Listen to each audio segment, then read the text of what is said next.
get into technology and make sure you have that seamless transition. Dealers are running multiple systems and it's not really talking or integrating well. From the time I walk into your dealership to the time I maybe buy a boat, those expectations are exactly like Amazon. I want it now, I want it quick, I want it easy, I want it.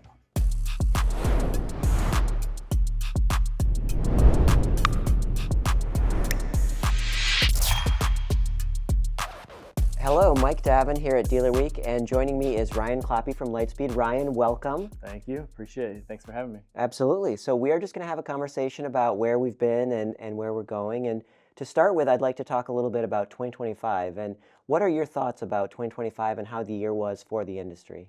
Yeah, I mean, I think in 2025, we had a continuation of kind of the softening of the market, right? We kind of saw that higher single-digit decline in unit year-over-year sales. But there were some key points and there's some highlights in there. We saw at Lightspeed a few months in there that sales from store over store sales were up a couple times throughout the year. So that leveraging out and almost normalization of the market, right? As we continue, everybody's still talking about the COVID rush. We're way past that, right? So we're talking about some normalization of the market. The great thing is we saw good margins.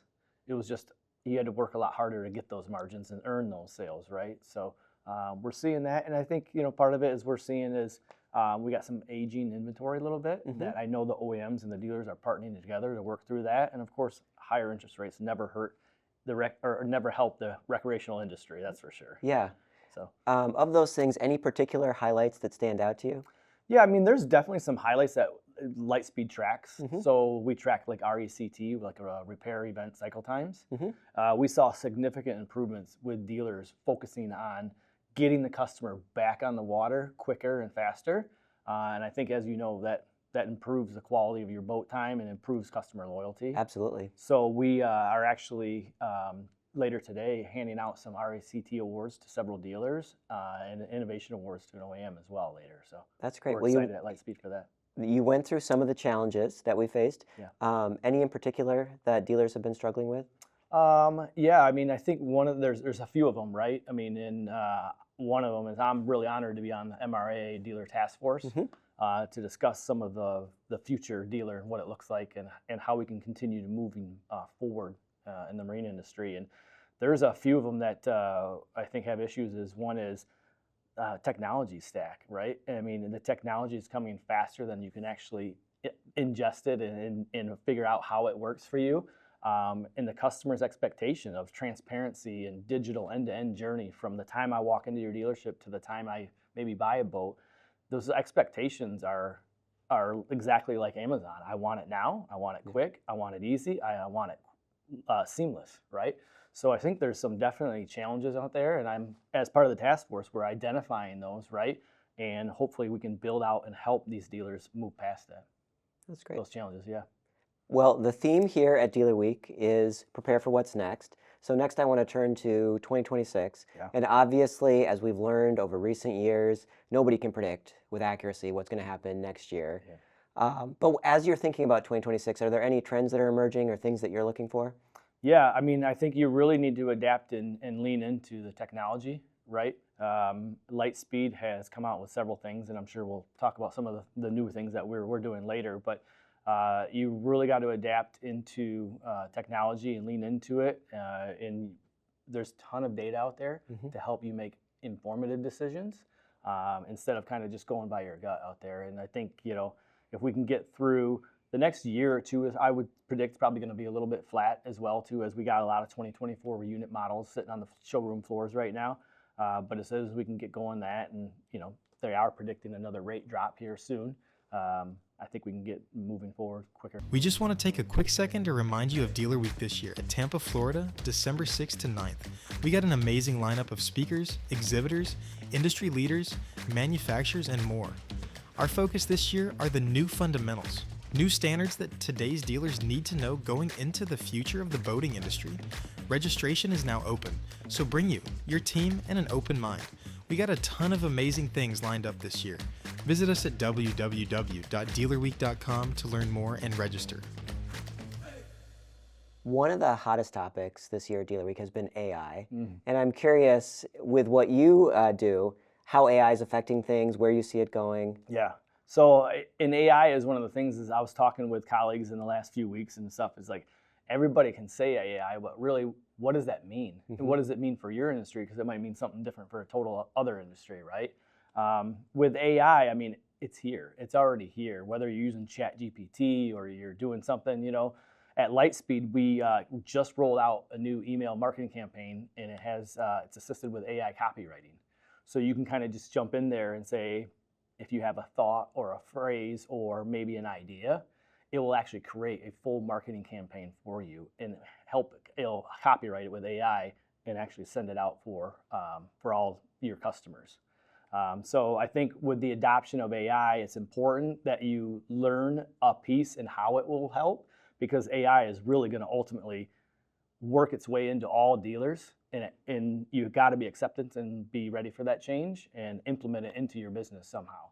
Whether it's email marketing campaigns, whether it's AI answering phones and creating automatic service appointments for you, those that adapt to AI quicker are going to jump ahead of the ones that don't. And you all are obviously a technology company, and AI is not the only type of technology that's advancing rapidly. Mm-hmm. Are there other developments that you're watching or things that you all are doing? Yeah, there's definitely a lot of things that we're doing. I think one of our focuses in 2025 was really to increase the technology that we have. A lot of it's dealer driven, feedback from our current customers, maybe like points of interest that they have.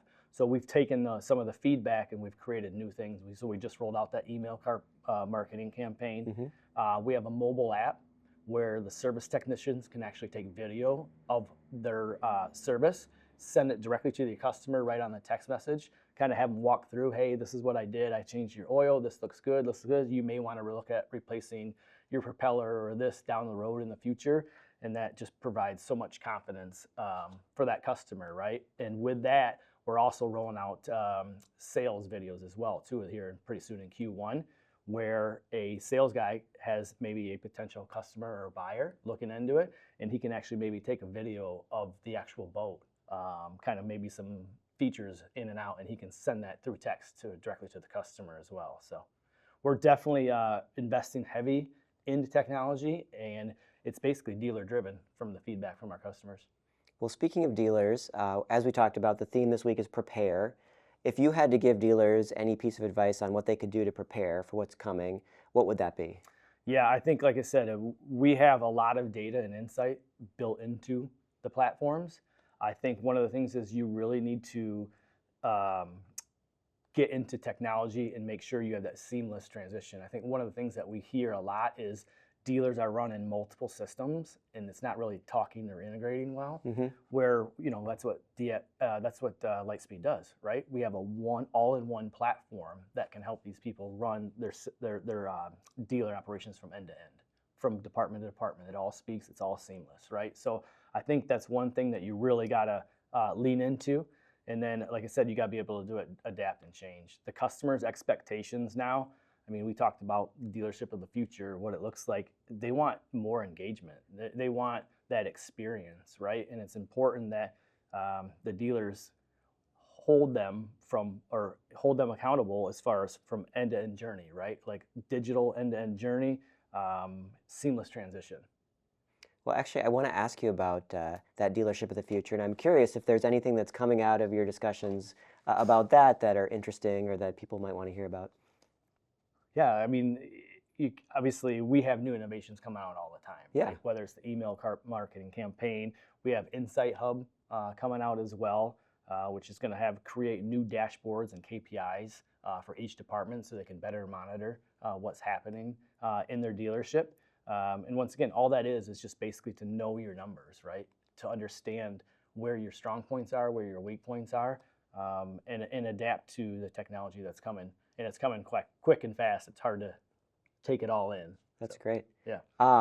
Well, so are there any other high-level industry trends that we haven't touched on that you want to kind of tell people about? I think one of the things is I think you've seen it in most of the dealerships that, especially that we talked to this week, is with new unit sales, what happens is obviously used unit sales kind of takes note of a little bit of increase of units, used sales. So used sales and really everybody kind of tightening in on their service departments. I think it's a focus when new sales are not flying out the door. You need to have these customers, repeat customers, right? So you win them with customer loyalty, you win them with service. So I think those are some of the top priorities in the marine industry right now. Great.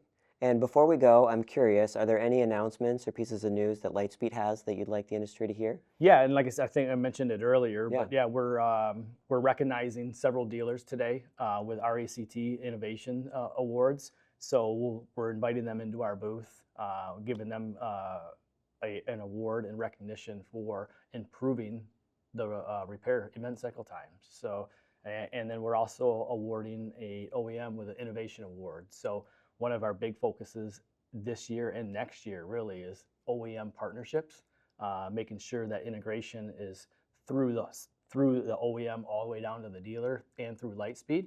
So it just helps the dealers and become really true partnerships, right? The OEM wants the dealers to sell more boats. The dealers want to sell more boats. We should all be kind of heading in that same direction to sell more boats. That's great to hear. And the wrecked as well. I mean, I know that's been a pain point for the industry for years, and to hear that there's some progress there is great. It is. Yep, we're definitely seeing it. And like I said, I think people are understanding it, whether it's events like MRA where they come together and they talk about like, hey, what's working and what's not working. I think this past year, it's actually been the past couple of years, really people have really focused on that service. And as you know, I live in Michigan, and if your boat is in the shop, we only got 3 months to boat anyways. Absolutely. So we got to get them quickly back out on the water. That's great. Yep. Well, thank you again for joining me and for being here at Dealer Week. I appreciate it. Thanks.